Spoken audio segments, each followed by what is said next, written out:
In a previous presentation, we demonstrated that replacing septics with sewers would have virtually no impact on Candlewood Lake's water quality. So the decision for many homeowners whether to vote for sewers or not depends on how much sewers will cost. There is no right or wrong answer to this question. Different homeowners may have different opinions based upon their particular situation and how much they can afford or are willing to pay. In this presentation, we examine what the potential cost to homeowners may be. Our goal is to provide relevant, accurate information and be as transparent as possible so that each homeowner has the information they need to make an informed decision. In 2020, the WPCA estimated total project cost of $18.25 million, which they said would cost a home with a grand list value of $276,000, $26,000. As we explained below, that estimate is misleading and not valid. Our estimate, which we will go over in detail, is that total sewer project costs will be over $145 million, and the cost to that same homeowner with a $276,000 GLV would be $88,320. And for a home with a GLV of, say, $400,000, it will cost that homeowner $128,000. How does the WPCA decide how much to charge each homeowner? Even though the WPCA will ask all the voters in Brookfield to vote on the sewer issue, the total cost of the sewer project will be paid only by the homeowners who get sewers.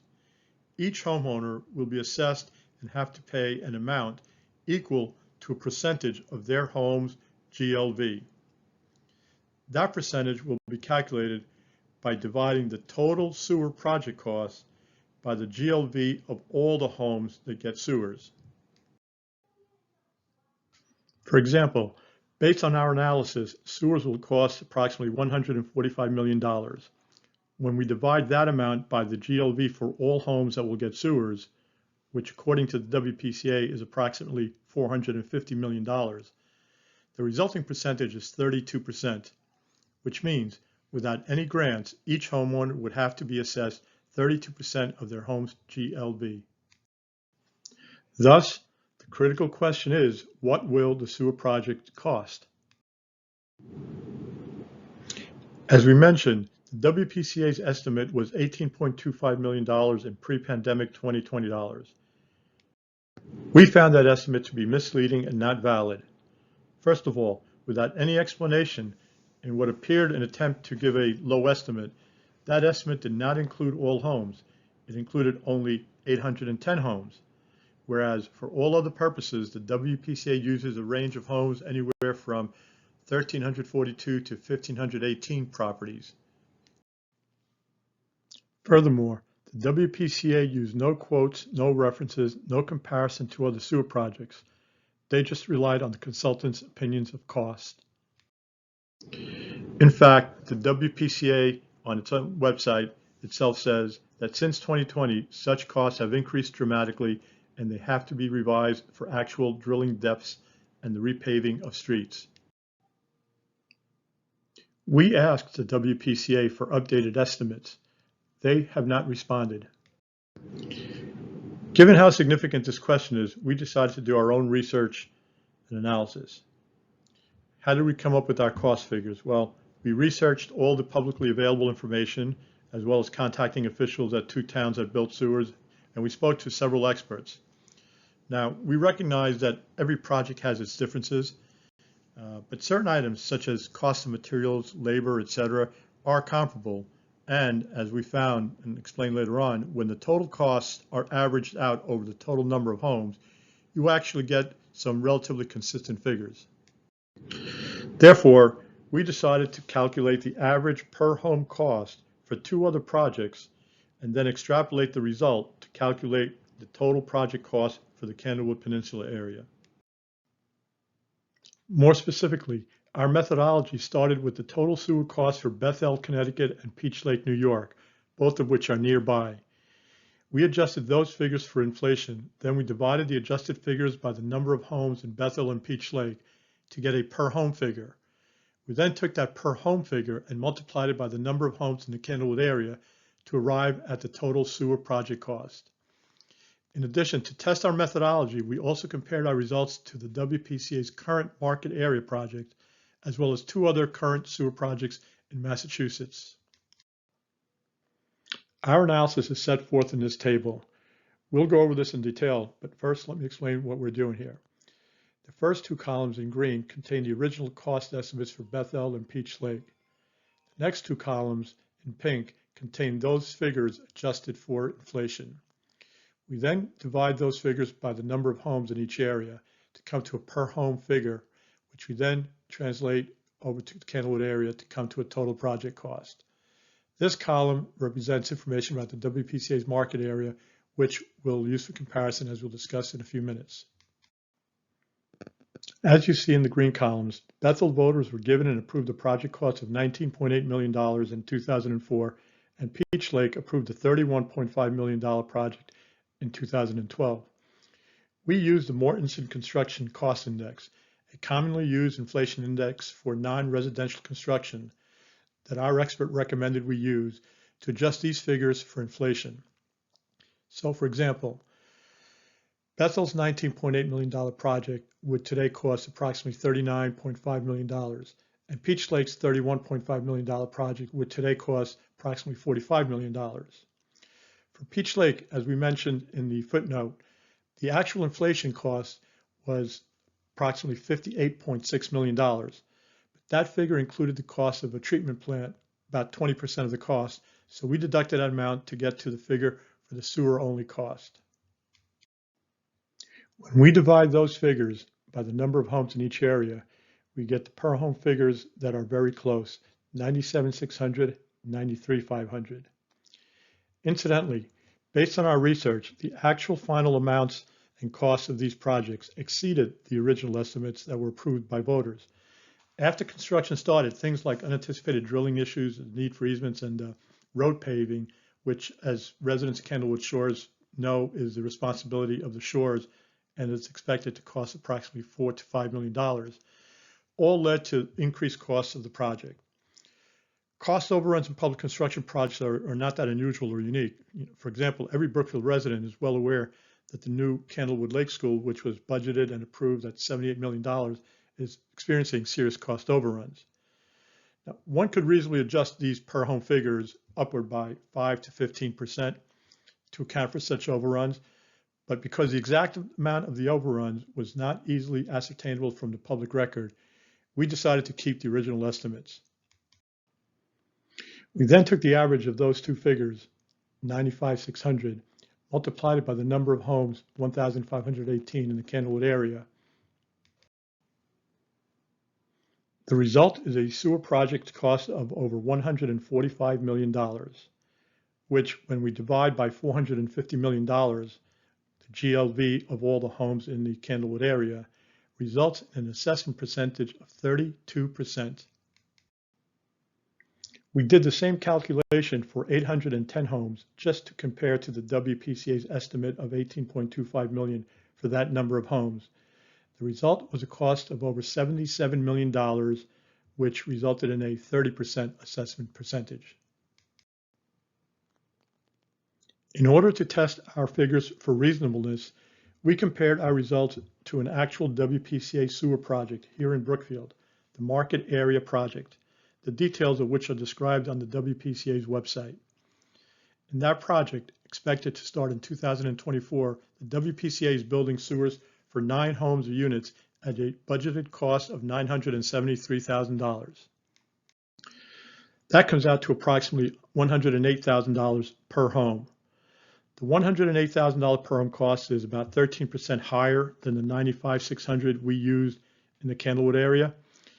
The higher amount may be due to either the small sample size, 9 homes, or to the fact that the sewers will be built in 24-25 when costs will be higher than our 23 estimate, or for other reasons. In any event, such per home figure constitutes strong evidence and confirmation that the figure we used, 95,600, for the Candlewood project is reasonable and may in fact be even too low. Because the per home figures are important in calculating the total project cost, We further tested our results by looking at 2 current sewer projects in Massachusetts. We did a similar analysis, but without any inflation adjustments, and we got an average per home cost for the 2 projects of $117,000. We then compared the WPCA's estimate of $18.25 million, which, when we divided by 810 homes, which is the number of homes they use in their estimate, comes out to a per home cost basis of $22,500. We compared that amount to the average of the 5 other per home amounts, which are here outlined in blue. The average of those 5 amounts is $102,400, compared to the WPCA's estimate of $22,500. The difference is quite significant. In fact, the average is over 4 times as large as the WPCA's estimate.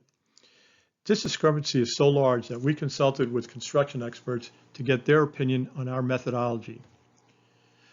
As we said earlier, every project is different and there will be variances in costs, but using other projects for comparison purposes is not uncommon in construction, especially because in general, a number of factors in construction projects do have similarities, such as the material and equipment costs or labor costs, etc. And when you average those out over a large number of homes, the resulting per home costs tend to be correlated, and they're useful as reference points. And in the absence of any other information from the WPCA, such per home costs are useful in estimating total project costs. The conclusion we reach, based on our analysis of the data, is that the WPCA's estimate was unrealistically low and that the actual project cost will be closer to our estimate than the WPCA's estimate. We recognize that there may be certain limitations in using per home costs of one project to calculate the total cost of another project. Differences in projects can cause one project to cost more or less on a per home basis. For example, unanticipated drilling depths or difficult terrain may increase the per home cost of one project, while denser concentration of homes may decrease the per home cost in another project. And this may be the case in the Candlewood area. To account for such possible differences, we decided to apply a margin of error on the high side. That is, we assumed that the WPCA would be able to build sewers in the Candlewood area at a cost less than other comparable projects due to denser concentration of homes or for any other reasons, and we calculated the result. Applying a 20% margin of error, we got a per home cost of $76,500, which resulted in a project cost of $116 million, which, when divided by the applicable GLV, resulted in a 25% assessment percentage. Again, we're not saying that our estimate will equal the actual cost, but we are saying that these estimates are based on sound data and a logical and sound methodology and can be used as reference points for homeowners to base their decisions on. We await the WPCA's revised estimate, and as was the case in the other towns, the WPCA will ask homeowners to vote on an estimate that, in reality, may be no more reliable than our estimate. And although we cannot be certain how reliable the WPCA's figures will be, we are fairly certain that given the WPCA's track record of providing misleading information, their estimate will likely be unrealistically low in order to convince voters to approve. However, we would ask the WPCA to be transparent and accurate when they put out their revised estimate. For example, don't provide an estimate that includes the cost of only half the homes like their previous estimate. And we'd ask the WPCA to take into account the costs of other projects. And if their estimate is lower, explain why they think they can build sewers more cheaply than other towns. We've been openly transparent about how we calculated our estimates, and we're confident that even with a plus or minus 20% margin of error, at the very least, our results can be used as reference points by homeowners. Our estimate thus far has assumed no grants, namely because we're unaware of any grants. However, since grants are theoretically possible, we analyzed 2 scenarios. First, we assumed a grant for $30 million, which is equal to 20% of the project costs which is a target that's been mentioned in some meetings. If we assume a $30 million grant was obtained, the net project cost would be reduced to $115 million, which would result in a 25% assessment percentage.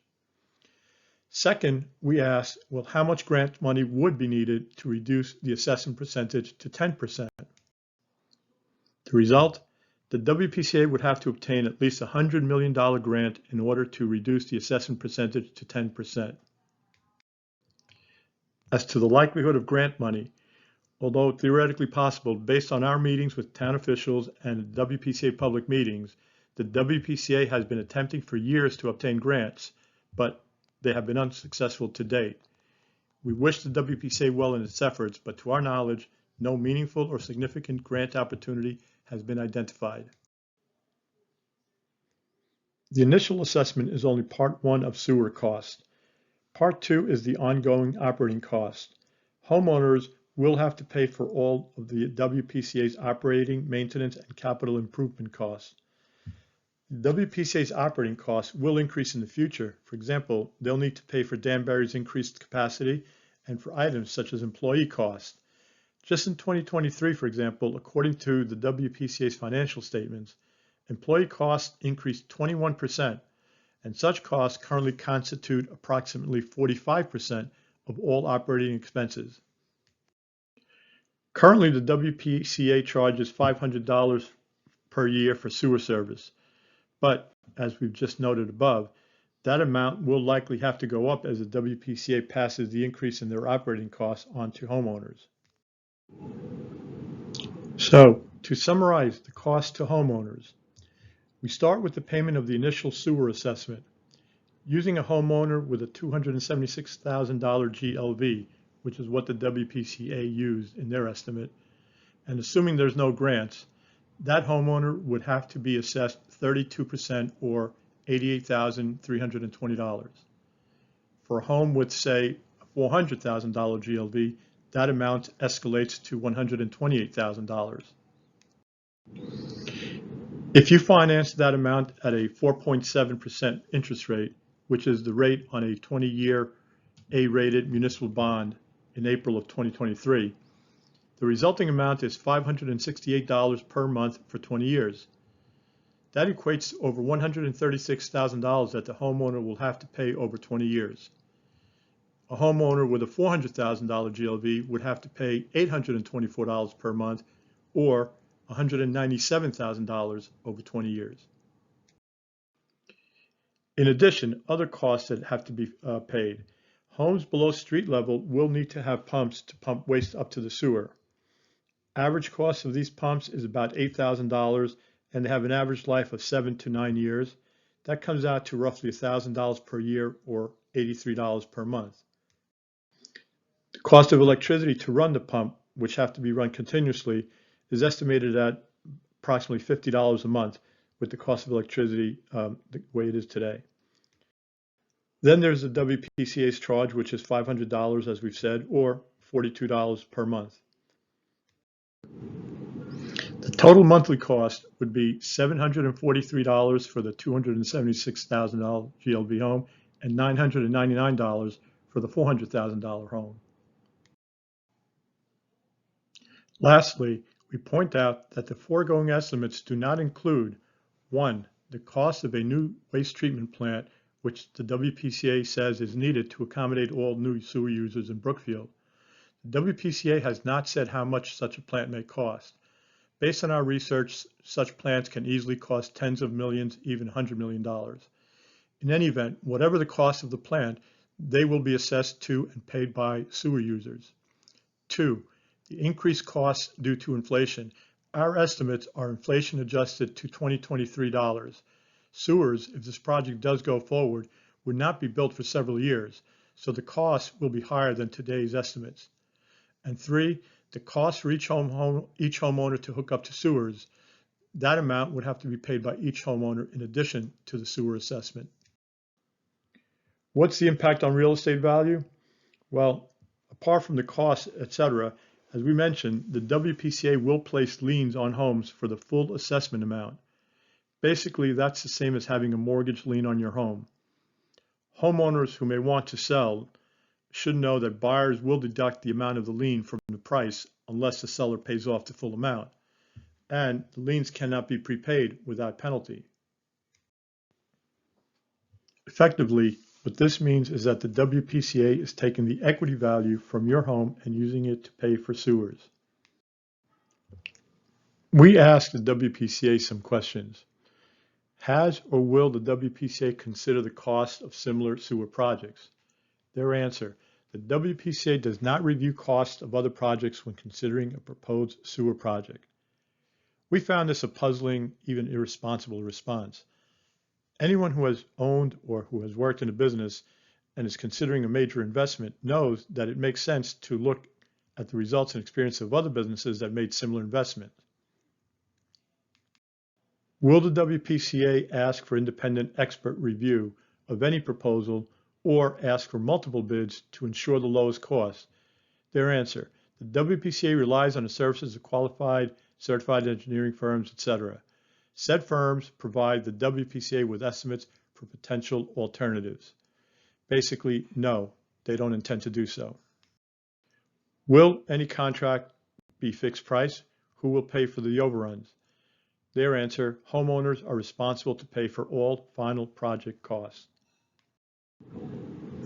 The bottom line: 1. The WPCA's estimate of $18.25 million was unrealistic and misleading, seemingly intended to influence residents to support the WPCA's plan. 2. Other towns that approved sewers based on project estimates submitted by sewer engineering firms found that the actual final cost wound up to be higher. 3. Without any grants, an estimated assessment of 32% of GLV would be needed to pay for sewers. This is a substantial and in some cases unaffordable amount for homeowners. It's the equivalent of a mortgage. For example, a homeowner with a house with a $276,000 GLV would owe $88,320, and a homeowner with a house with a $400,000 GLV would owe $128,000. The WPCA would have to obtain at least a $100 million grant to reduce the assessment percentage to 10%. And lastly, the ongoing cost of operating sewers would add approximately $200 per month currently, with such amount increasing in the future. We hope this helps residents with their decision to vote for or against sewers. We know these are estimates, but we did our best with the available information to come up with reasonable and sound data and methodology to at least give people an idea of what the actual cost of sewers might be. If additional information or estimates are provided by the WPCA, we can all reevaluate at that time. Thank you for listening. And again, if you have further questions and concerns, we recommend that you communicate them to the WPCA, Brookfield Town officials, and the Candlewood Shores board members.